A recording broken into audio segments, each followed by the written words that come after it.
I loved when you were playing the first mission, and if you were taking your time, I forgot the other character's name. He would call you and say, "Ethan, are you on your way?"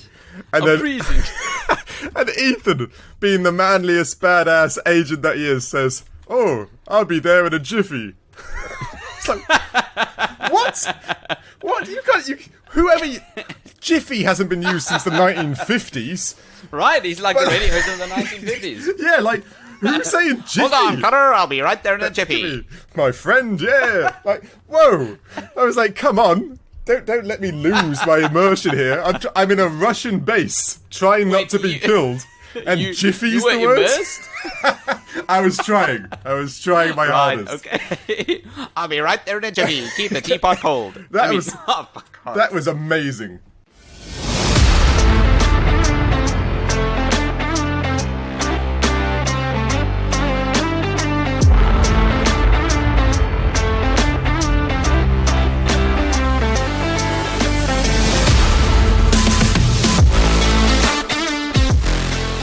Hello and welcome back to a brand new episode of everyone's favorite podcast, the Critical Arcade Podcast. I'm your co-host Nick. And I'm Dave.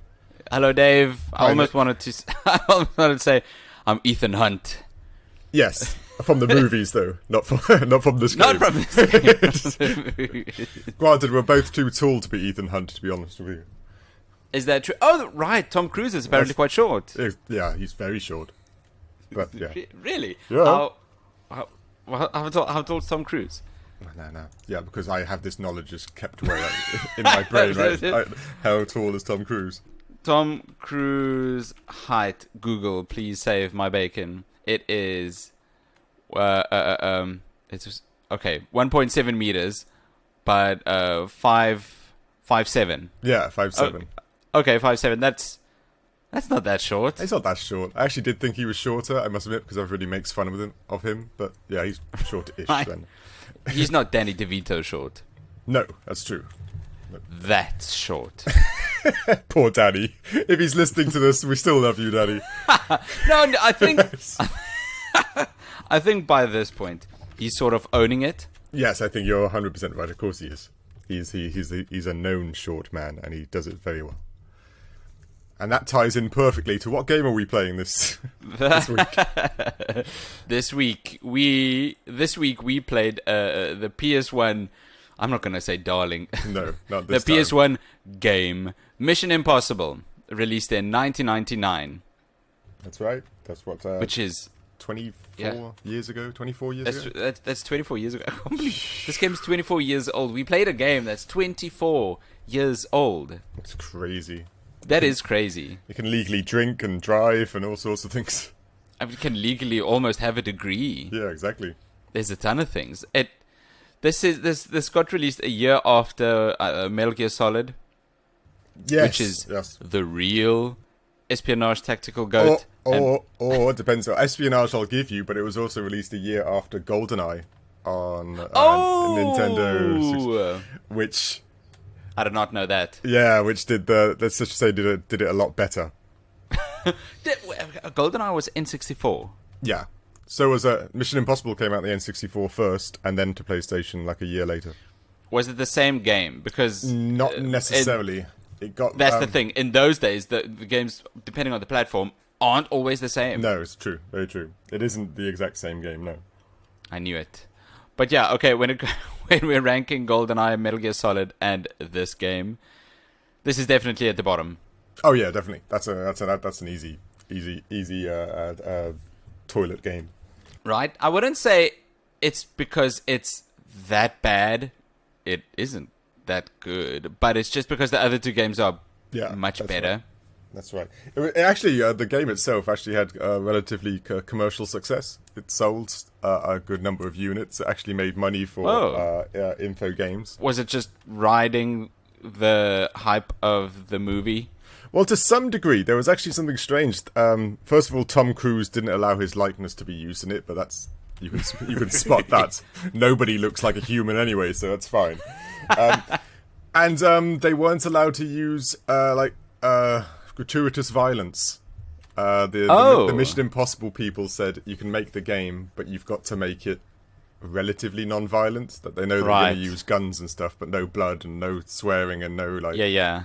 So it got hampered a bit in development, but it was a relatively commercial success. It's quite strange, really, because it was the era when you didn't get 20 to 30 games released in a period of a month. You only got like 5, and so Yeah. when you had things like Mission Impossible, and then the other thing was, I don't know, some generic game that came out alongside it, Mission Impossible was going to sell better. I'm just thinking, if I'm looking at the ESRB ratings, would this game have been an E or an E10 plus or a teen? I'd have said, I guess it's got to be teen because it did involve dying. But I believe the movie was an adult movie, right? I haven't watched the movie in a long time, but I'm pretty sure that's got to be up there in like a 16 or something nowadays. Yeah. Right? It says teen content generally suitable for ages 13 and up. So I guess it's T. I guess this so, can be yeah. rated T for teen. But yeah, this game, it's, while I was playing it, I got a load of mixed feelings because I thought this looks like a super PS1 game. Yeah. No, it's especially straight up. the beginning intro and stuff like that. It actually has almost cinematographic. I know we're talking 1998 or 1999 versions of cinema scenes hit on the, but it was quite cool. It was quite, and it was almost exactly the same as the movie, if I remember the movie rightly. Oh, Yeah, it's the. okay. It was, and that was cool, and it opens up really well, so you kind of get excited. That is it. It does exactly that. Yeah. It does do that. If we're jumping straight into the segments, the narrative of this game opens up immediately. Yeah. Right. Even if you're just in the main menu, it looks like the interface for a super secret device where you get your briefing. Yes, that's right. Right, your mission briefing and your equipment. It even makes those beep boop pop noises. Yeah, it made me laugh. The opening sequence when you know that Mission Impossible was a TV series years ago. Yes, like No, I didn't. I'm so clueless when it comes to Mission Impossible. oh, did you not? It was a TV show. I think it was like a long time ago, like the 70s, like the 1970s. Whoa! Yeah, I know my. Wow. No, I did not Did you know not this. know I that? thought the first one with Tom Cruise, the movie, that was the first Mission Impossible, and then they made 8 more. No, it was a relatively long-running series in like I think it was the 70s or early 80s, I forget. What? But yeah, it was a massive thing. It was almost, it could have been black and white. I can't exactly picture in my head. But yeah, it was one of those, it was the era where like James Bond and suave like secret agents were kind of the thing. And so right. it was a big TV series, and that's why they actually inevitably made a movie from it. But the whole thing where you get this message will explode self-destruct in 10 seconds. That was all from the series and stuff. And which I loved about the cinematographic here, he just left it on the bench, you know, In the park. Yeah, he just gets up and leaves. I'm like, what? What kind of? Why does this secret agent also have to be an ass? Just leaving an explosive little device on the bench in a park. I was thinking, what's the point of having this secret message encrypted and self-destructing if it's just going to be in an open briefcase on a bench in the park? That's right, so anyone He didn't can hear open it. He just walked up to it and pressed play. I know. It was Anyone funny. could have done that. That was funny. It cracked me up. But directly after this, you would get your briefing and you would immediately jump into your first mission as Ethan Hunt. What's the narrative? It's you are trying to stop a Russian submarine in a frozen land or That's town right. called Lundwitz Yeah, that'll do. or something. Something like that, yeah. And this mission is just you, Ethan, infiltrating and exploding a submarine and then getting away. That's cool. That is cool. That setup, I like it. And that is the same as the movie. It's relatively verbatim of the movie, and the storyline does have lots of twists and turns and betrayals and all those things as well. And that actually does occur in the game too. In theory, if you've watched the movie, you kind of know what's going to happen. Really? Okay. Which is a bit unfortunate, I suppose. But it does play out almost exactly the same as the movie, and the movie isn't bad, so narratively, the game isn't horrible. Okay, I haven't watched the movie, so I think all the scenes or all the scenarios in this game would have been a big surprise. Yes, no, it would have been for you, yes, 100%. It would have been. For me, not so much. Although I do think this is a relatively quick game. Well, that's the PlayStation era. There was PlayStation 1 era, obviously. There was very few, apart from like the Final Fantasies and the Metal Gear Solids and, say, like the Resident Evil games. That weren't just like, say, 15 to 20 levels, like 45 minutes a level, maybe. I do think that this is a quick game. It is. It's not a small game. No, it's which sounds contradictory. That's exactly right. It plays out, like I said. It's 1999. It does play out like the movies, and that was a big thing back then.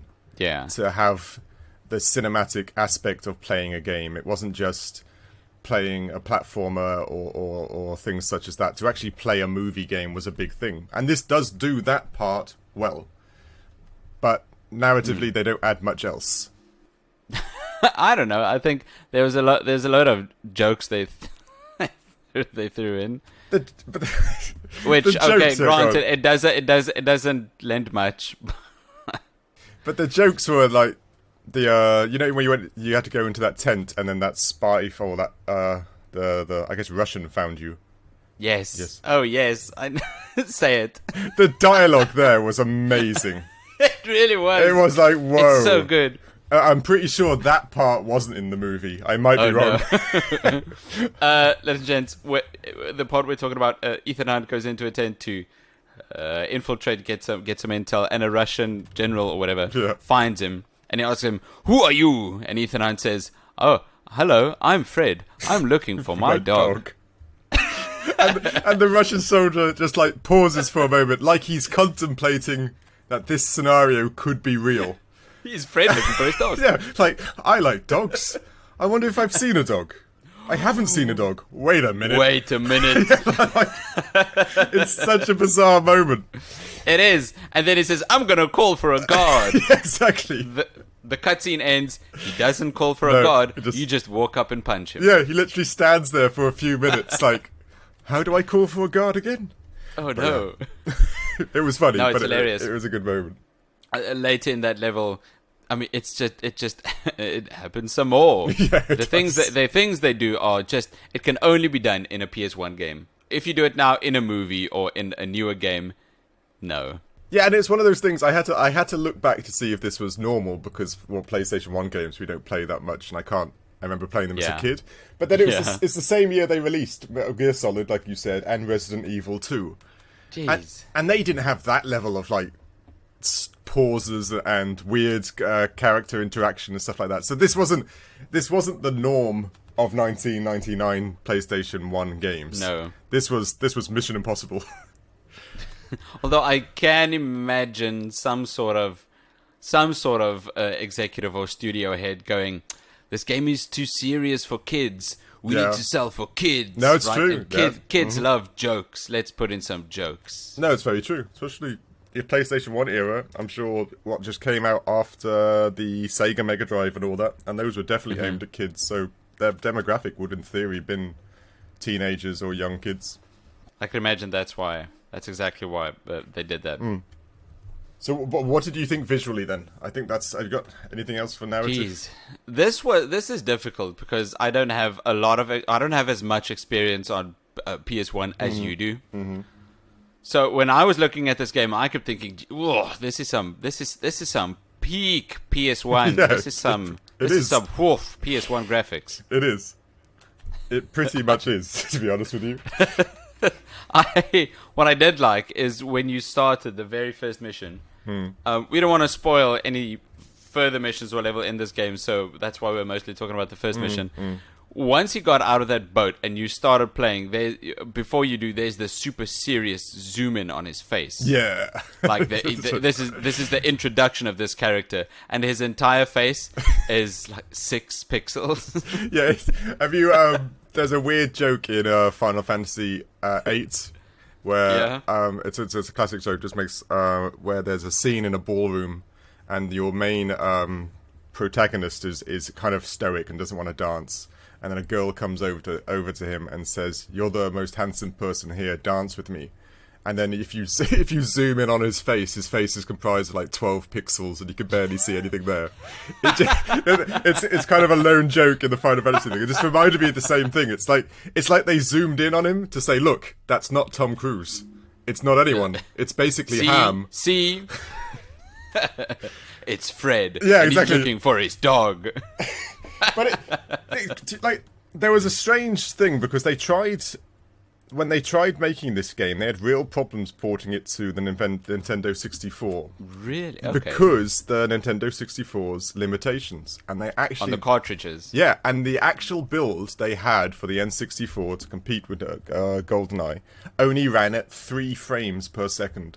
What? Because of the graphic intensity that they had. So they actually had to dull down the graphics to put it on to the N64 and to some degree the Nintendo. Because they wanted, for that era, like as much realism as you could, but we just didn't have the processing power to do it. No. So they actually had a solid build that would have been really quite pretty, but there wasn't a console that could actually play it. It was too PC orientated, I suppose. That's interesting. That's wow. Okay, technology leaping. That's right. But they were literally hindered by the current technology. But like you said, the graphics in this actually weren't that bad. It's weird to say when you look at it. If ladies and gents, if you go look at screenshots and you look at it and you'd say that's not bad. And to today's standard, yeah, it's atrocious. It's all rectangles and squares and bad filters and all this, but it's in that nice big polygons. Yeah, you remember it's 24 years ago, so yeah, this wasn't bad, and it had cutscenes in it, which for PlayStation there was only a handful of games that actually added, especially voiced cutscenes, and this game did, albeit they were few and far between, and not particularly. They were hilarious more than they were intense. But it was there. Yeah, and that was a new thing. Like I said, they actually did push the boundaries a bit, and you can understand that's why their sales actually weren't that bad, because there were very few games that were doing that. Metal Gear Solid also did it, and other big games did it, but not random movie games, so to speak. No, I completely agree, but I was very surprised with some aspects of this game. Others, I wasn't surprised that they were bad, but certain parts in this game, I thought, whoa, this is actually quite nice. I really like this. First time I thought this, it was in a big open area, this Russian encampment in this town, Ludwitz.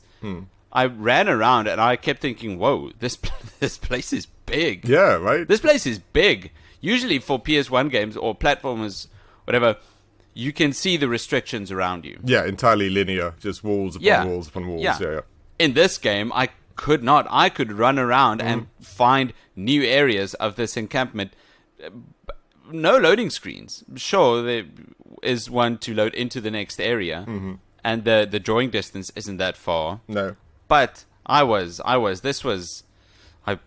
really surprised by how big these areas are, and they are just full of things: guards on patrol, a car, a tent, electrical fencing, electrical wires. That was very nice. I like that. Yeah, they like I said, they did nail that aspect of the game, but there was one aspect of the game, or a couple aspects of games. What did you think audio-wise? Audio, I think the voice acting was funky. It was hilarious. Funky stuff. It was there was one. I loved when you were playing the first mission, and if you were taking your time, I forgot the other character's name. He would call you and say, "Ethan, are you on your way?" And I'm freezing. And Ethan, being the manliest badass agent that he is, says, "Oh, I'll be there in a jiffy." It's like, what? What? Jiffy hasn't been used since the 1950s. Right, he's like the radios of the 1950s. Yeah, like, who's saying jiffy? Hold on, Cutter, I'll be right there in a jiffy. My friend, yeah. Like, whoa. I was like, come on. Don't let me lose my immersion here. I'm in a Russian base, trying not to be killed. And jiffy's the word? I was trying my hardest. Okay. I'll be right there in a jiffy. Keep the teapot cold. That was amazing. And it was and if you played the game, and I played the game and I got caught, and there was this whole scene where you're under arrest, we've got you now, and the exact same time I got caught, that exact playthrough also happened. So the Russians were saying, "Oh, we're going to take you to prison," and then Ethan goes, "Don't worry, I'll be there in a jiffy." It was great. Speaking of, I completely forgot about this fact. When you get caught, there's a little cutscene at the end. At the end, that's right. Captive, and they say, "Oh, you think this is called wait till you get to Siberia?" Yeah, just to rub it in that not only were you caught. That's some nice flavor. That's true. Some nice flavor. They could have just you get caught, game over screen, and you restart. But no, they added some flavor. I like that. I did. I got caught like 3 minutes into my mission, and I was like, "Wow, I am a good agent." But yeah, like the audio is funny, but it's funny for its era, but it's also kind of good for its era, if you know what I mean. Like they were voiced. You know, they were fully voiced. They were people attempting to do accent. Which you can't do now. Can't do now. It was hilarious. I liked what they tried to do the Russian accent. Even Ethan, whoever plays Ethan, tried to do a Russian accent. It's just hilarious. We keep saying it, but it's the truth. But yeah, but that's one of the fun things about doing like the time capsule, going back to old games. Yes, they can be pretty funny and like Definitely. Weirdly out of place. But another thing I did like, and again, you probably didn't know that. You know the Mission Impossible tune, right? That's right. Which was from the series originally. That was really? It really was. That was everybody knew that song from the 70s. It was a big hit. That song, of course, like you said, like you said, everybody knows it. You hear that song, you know Mission Impossible. And that I liked that played throughout the whole opening sequence. Yes. And that was cool. It was immersive, and the sound quality wasn't bad. Can you remember the MIDI format of music? Of course. No, I do think a lot of the soundtrack is MIDI. Yeah, it is. It was one of the they actually made a point to make it MIDI. Yeah. Yeah. And you can hear it. Yeah, the quality for the music, even though it is MIDI for PS1, it's good. It's fine. I like the Mission Impossible tune. The voice acting, not so much. The quality for the voice acting. I know we riff on the actual voice acting, but the quality for the voice acting could have been done better. It sounds muffled. I'm trying to think if that was common, but it's not really. If I think of Resident Evil and Metal Gear Solid, the voice acting in that was pretty decent. I think just the fact that these games had voice acting was a plus. Yeah, I agree. As you said. But the songs. I like the Mission Impossible theme. Glad to hear it's here. It was made with the MIDI format, which I wouldn't say it's unfortunate. Now, if it was a PS4 or a PS5 game, yes. Yeah, that would be the pits, and we'll let you know. But for PS1, no. I think it's fine. But it's one of those, like, I can't think was there any other ambient music? There must have been. But I can't say I recollect any. Can you? No. I'm guessing no. So that basically they spent all their money on the Mission Impossible song, and that was it. Yeah, to get the rights. Yeah, it was true. It's a good song. Do you need more? And it's a valid point. It's from my perspective, it's an instant classic. You can't. I was going to mention The Saint to you, but you don't know The Saint, do you? The Saint? Yeah. What? Is this a song, or is this another show from the 70s? It's another show from the 70s that also was very popular. Of course it is. but other people listening, I hope we've got some people older than myself or my age. Have you never heard of the That was it. What? No. Okay. I'm sure if I hear it, the age I'll gap is showing it. Again. No! But it's the same. That catchy song was also, again, most people would know that, not young people like yourself. It's the same, it's another espionage type song, and it's one of those things where you can sell a lot of money just with that song, and I think that's what Mission Impossible game also did. They're just hearing that song. You can almost picture it in Toys R Us, can't you? and it's on the demo unit, and they're playing the game, and the only thing that keeps playing out over it, because it keeps playing the intro, is the Mission Impossible tune. Yes, 100%. And kids would be in the next aisle. Yeah, exactly. Once they hear that tune, they'd run over. Exactly, which is, I'm guessing, I hope, or maybe I'm overthinking, that's a good marketing aspect. Just hearing that tune and making... Ooh, that's a good point. All putting all their money into the quality that comes across on the game to that tune is kind of a good marketing idea. Oh, jeez. Didn't even think about that. Apart from that, the sound is hilarious. And the gunfire and stuff is relatively generic. The muffled silencer on the guns and other things. It's almost that default file that GoldenEye and Metal Gear Solid seem to all share. I'm sure maybe that's the actual sound it makes, I say. But yeah, it wasn't anything special.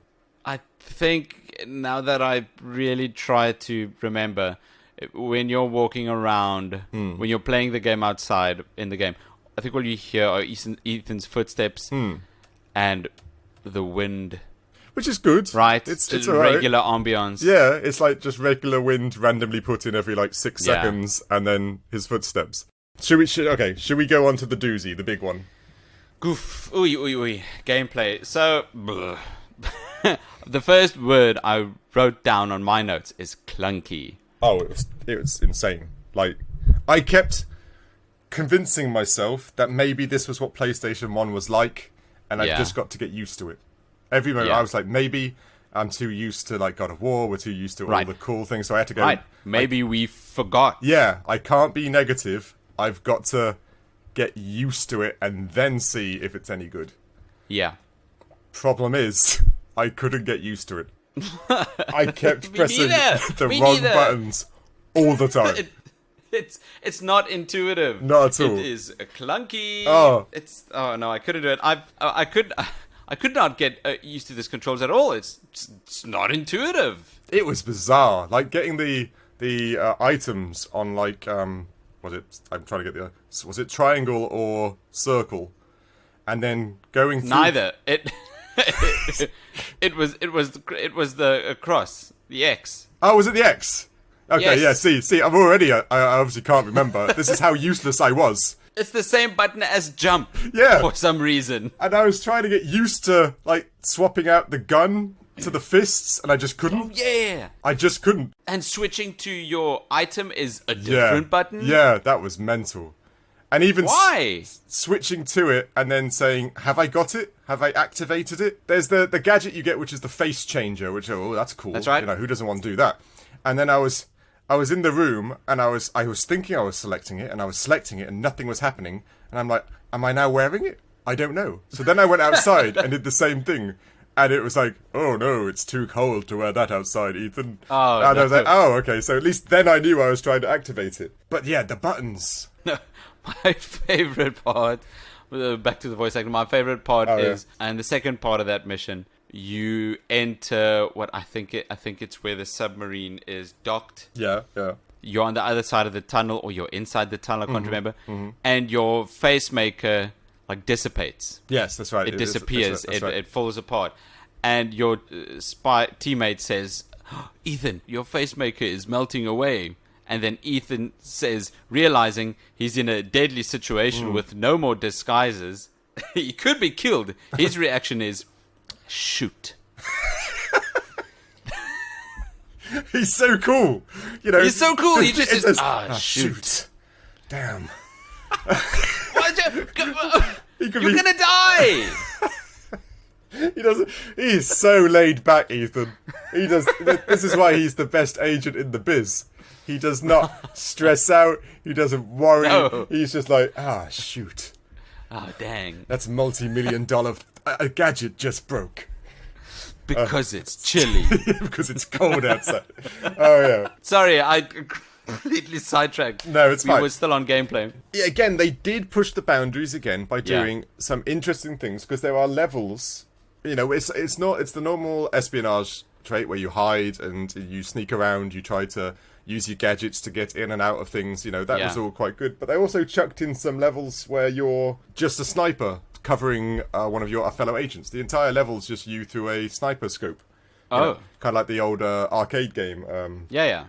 That's cool. And another one, like at the end, you're on like a massive like turret thing, and you're just blowing up a base, and you know, oh man, and it was again, okay, wow. That was kind of like a rarity to actually spend the time mixing up the formula of the game you're playing. Varied gameplay. Yeah, which was yeah. This was, like I said, we all talk about the big ones. Metal Gear Solid kind of did it and stuff like that, but this was new. This was big. This was big, going from espionage to sniper to bombarding something, and even a ton of PS2 games don't do that. No, exactly right.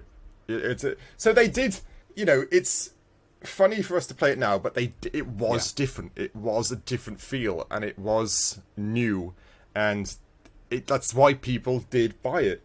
Now it's very hard to play, and it's even got. I had that slight feeling. You played the Hitman games, right? Yes. It had that same Hitman-esque type feeling when you're. Oh, I like that. When you're walking with like the face maker on, and people are like. You can walk past them for a little bit and stuff like that. It made me feel like a Hitman, where you know that the suave walking around like you're actually infiltrating. Yeah, but you're hidden in plain sight. That type of feeling that, and you had that slight vibe.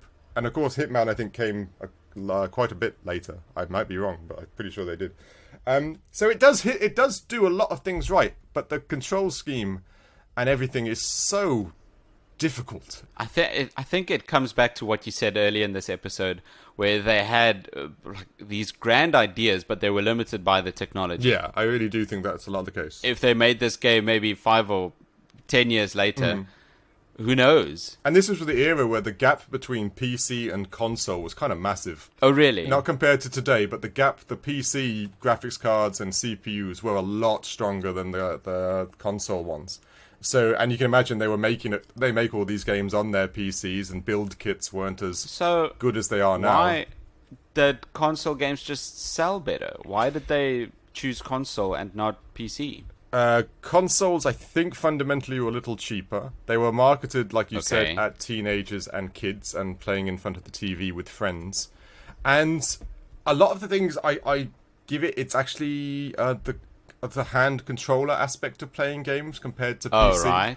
A lot of kids back in the day were put off by a keyboard and mouse because back in the day, even PCs were seen as work items. They weren't a playing device. Granted, us kids did play our games on them, be it Tetris and the like. But I think maybe it's that aspect to it, but you're right. But the game devs, they had relatively powerful things, and they had to tone it down, which had to be a learning curve, really. It must be quite strange. Imagine.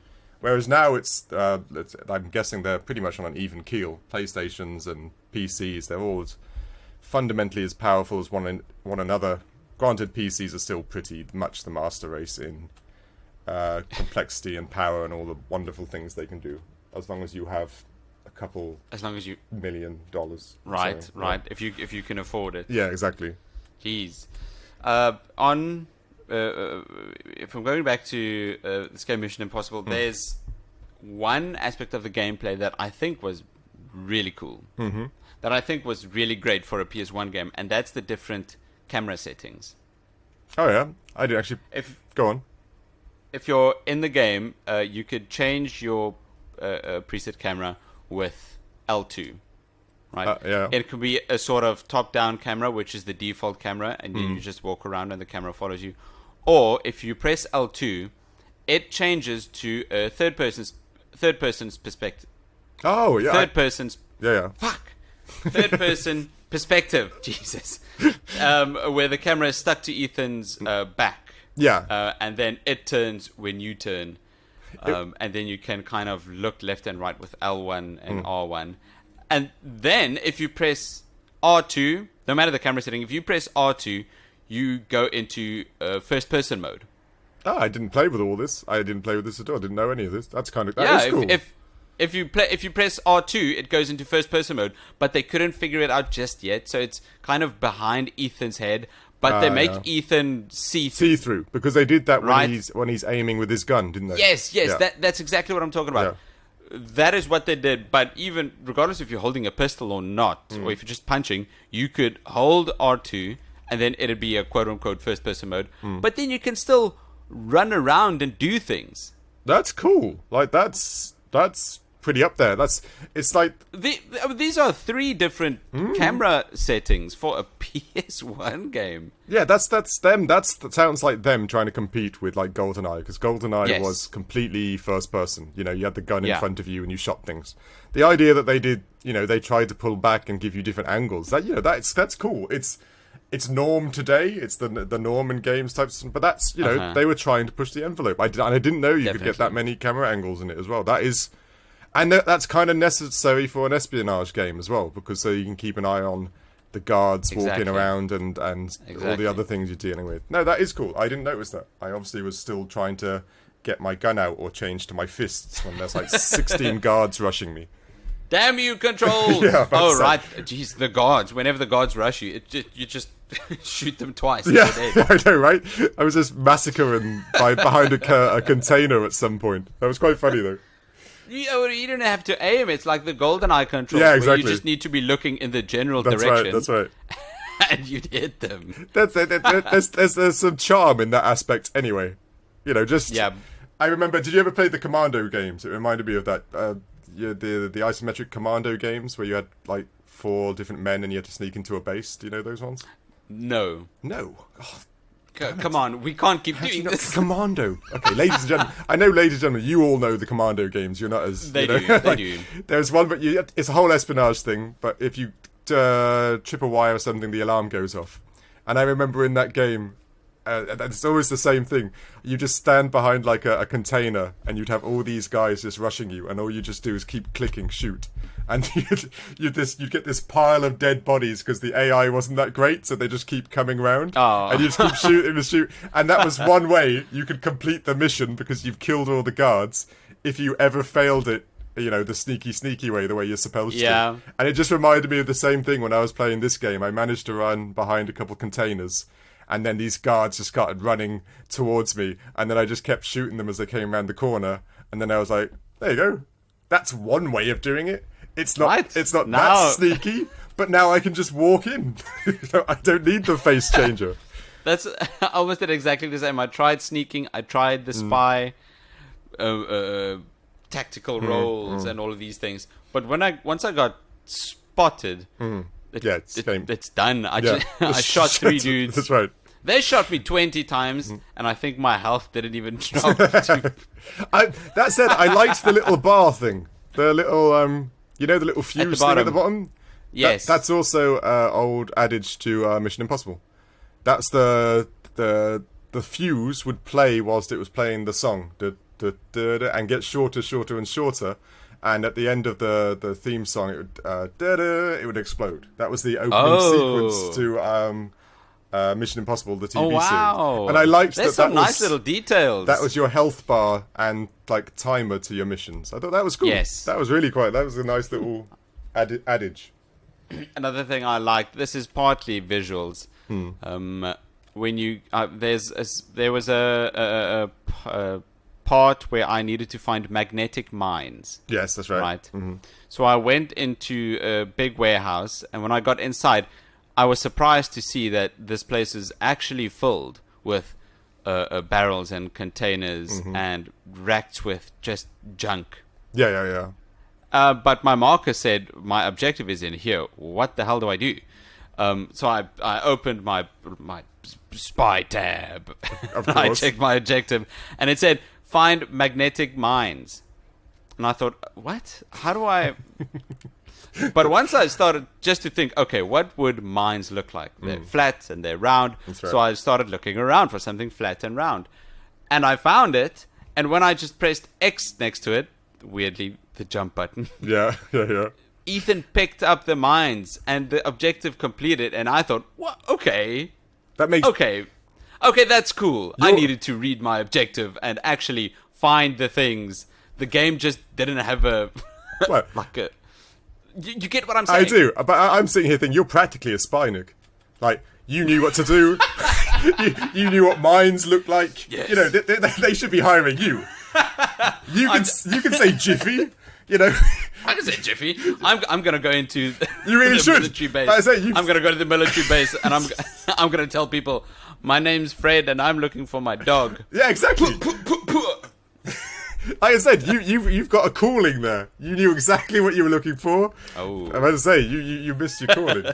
But yeah, that is cool, and we joke about it now. But that's a big thing in games in 1999. You know, we got all the things now, but that type of level of description and actual having to find the objects amongst other objects. That's so cool. That was a lot. It's funny to say, but that was a lot, and it is cool. It makes it more immersive. It makes it feel more spy-y, if that's a word. I don't think it is. It is now. It does make it feel more spy-y. Yeah. Because I definitely felt like that. Granted, this is one very nice bit in a bit of a bowl of not so nice bits. The not so nice bits definitely weigh out. Oh yeah, sadly. The nice bits. Quite sadly.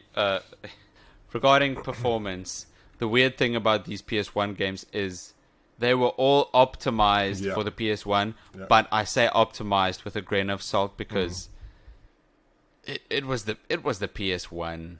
Yeah, I'm saying the same thing as you. It was optimized to what it could do.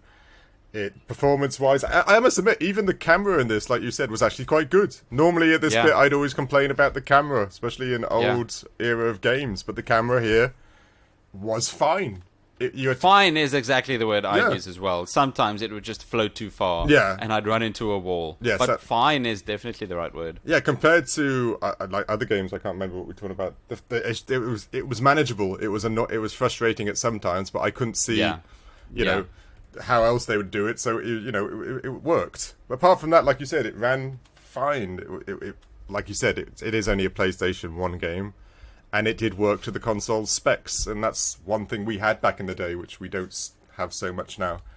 You know, they build them properly. Yeah, there weren't as many loading screens as I thought there would be. True. Right? True. If you're in this big area and you're entering this room, that's seamless. You just open the door and walk in. No, it's very true. The only time it loads is, I guess, from one big area to the next, like loading or when you mission. select a mission. Yeah. Right. But once a big area is loaded, it's true. that's it. That's very true.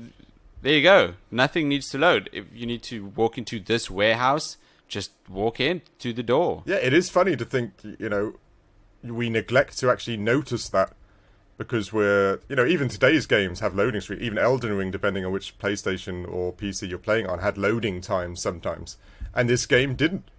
This game literally, it's something now you pointed out, it's actually quite impressive. You know, I'm trying to think, there are games now I play that, granted maybe my PlayStation isn't as good as the Pro or what the hell that's coming out soon. What? What are you talking about? We've got PS5s. I know, but the Pro is coming out in June, so now our PS... What? There's a PS5 Pro? It's either being revealed in June or something. Yeah. Oh, okay. So it's rumored. It's possibly, yeah. I've been reading too much junk internet. But yeah, it's a good point. You know, even today we're hit with loading screens on occasion on certain aspects of games, and this one didn't. I think the worst was the early HD era, 360 and PS3. Yeah, that's true. They did. There was a ton of loading screens between each like room or whatever. Yeah, I remember Fable for like the 360. Yes. Every time you went into a house, and you went there were lots of houses, it was part of the game to go into each house. It had a loading screen each time. Come on. Yeah, but like I say, we're relatively spoiled now, I suppose. But that was a pain in the arse. I remember that being a pain. Another weird one is value for money. I haven't been playing games yet because I was 6 or 7. Yeah. What did PS1 games cost? How were they still $60 back then?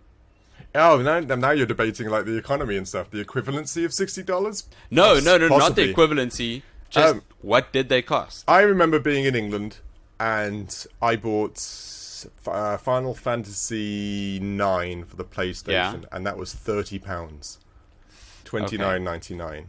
But that was 20 years ago, I suppose. Right. If no longer than 20 years, say 23 years ago. But £30 in theory was what £60 is now. It was a lot of money. It is a lot of money. Okay. So yeah, the PlayStation 1 games were expensive. I'd say they were.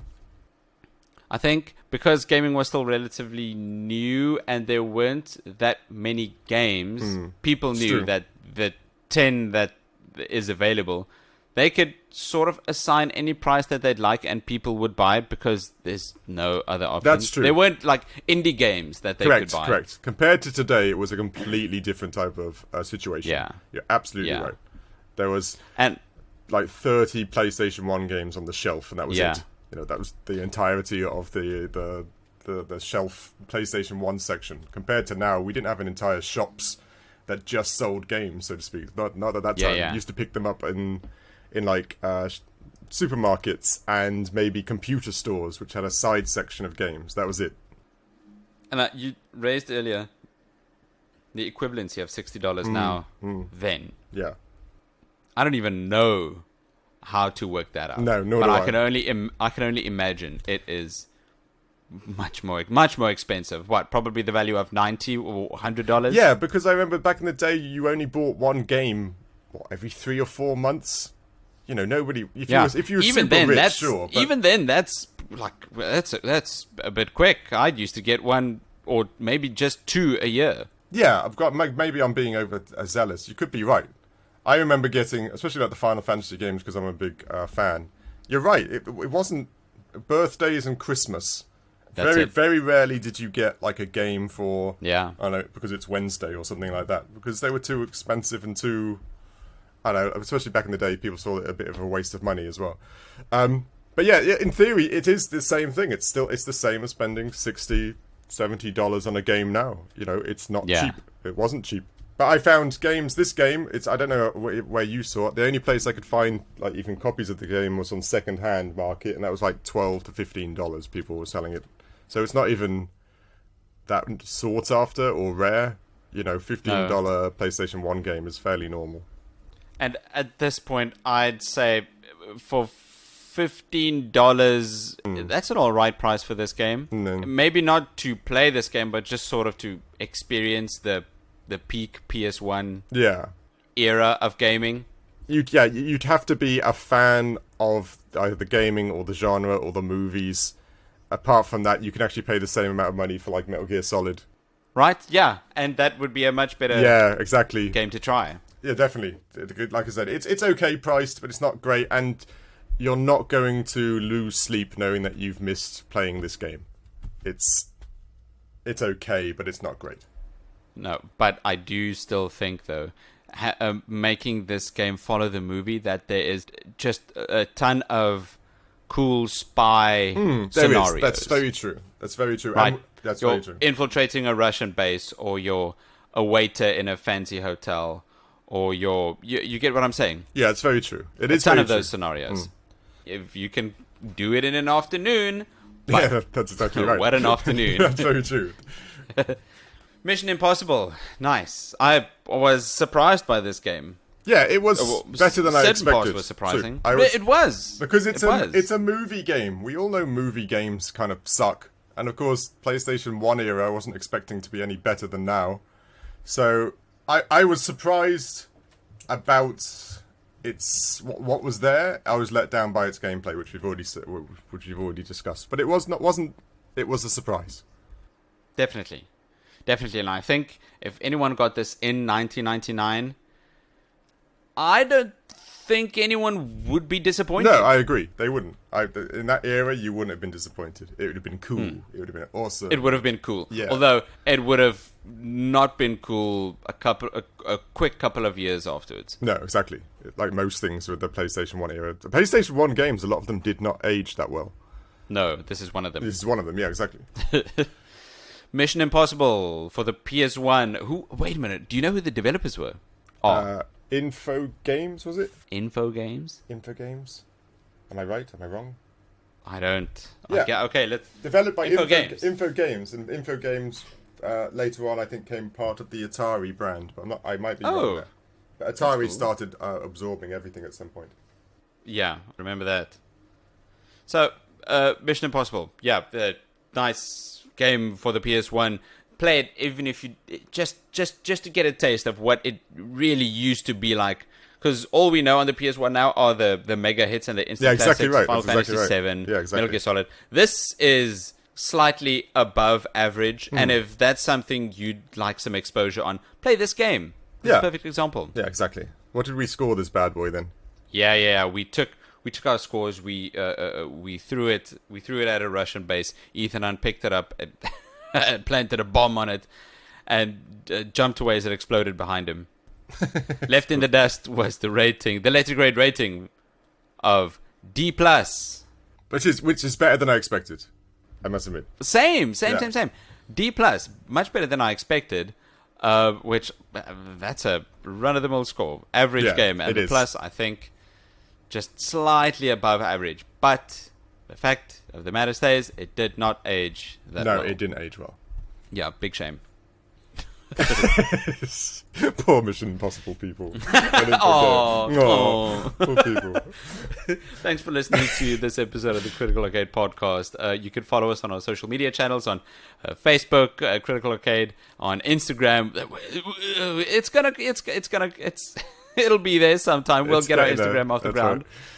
Right. But you can email us at nick@criticalarcade.com and dave@criticalarcade.com.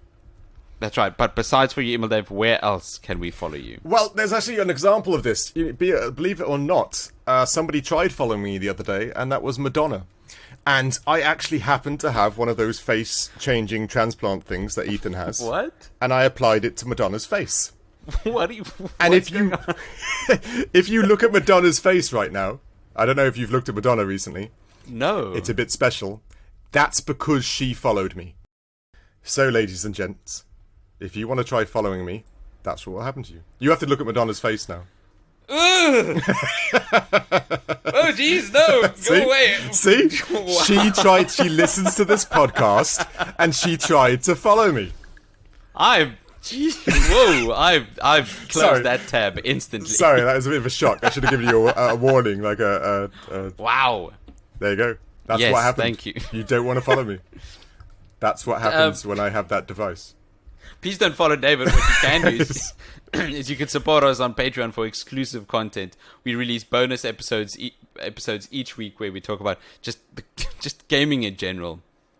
So follow for those bonus episodes, as well as a brand new show, Critical Cinema, that you can catch on our Patreon, where we do this exact formula, but instead of video games, we watch movies. And a bit different because then I get to make fun of Nick, who's not watched enough movies. So it's the same formula. This is so true. And I get to make fun of him. I know I need to watch more movies. I just where should I find the time? It's true. No. I'm gonna watch more movies. Yeah. Anyway, next week's game, ladies and gents, if you are interested in the the Animal Crossing Harvest Moon type genre of game, we're playing My Time at Porsche. Yeah. Is that an indie game? It is an indie game. An indie game. It's part of our Indie 500. Hey. So yeah, it's a game I've not touched on many of those types of games. I think I played Harvest Moon years and years ago. I know you're a huge fan of the Animal Crossing games, so it would be interesting to see how that scores.